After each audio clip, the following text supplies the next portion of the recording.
degli antichi greci, perché da qui poi dall'antica Grecia parte poi il teatro, di cui ne parleremo quando parleremo della storia dell'opera.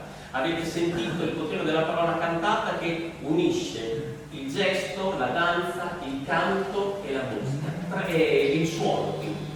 Tre elementi che saranno caratteristici di tutta la produzione teatrale dall'antico teatro greco fino al melodramma, e a intervalli ben definiti si ripresenterà sempre nella storia della musica questa necessità di unire il verbo con della parola, col canto, col suono e col gesto, dal teatro greco alla città cantando del primo secolo 1600 fino al teatro wagneriano.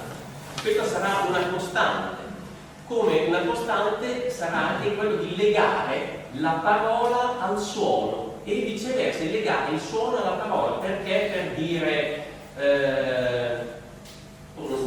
proprio per una persona io si dicono queste due lettere, io, perché ad esempio quando il Padre Eterno secondo le religioni orientali hanno creato il mondo, l'ha creato con un suono che è Om, il suono primigenio che è creatore. Vedete che in tutte le religioni, in tutte le filosofie c'è sempre una creazione del mondo, dell'universo attraverso una parola che ha un suono. Ad esempio, per chi è appassionato anche di letteratura moderna, un grandissimo letterato inglese, Tolkien, scrisse un libro, il Silmarillion, dove fece una genesi, una cosmogonia, una genesi dell'universo e del mondo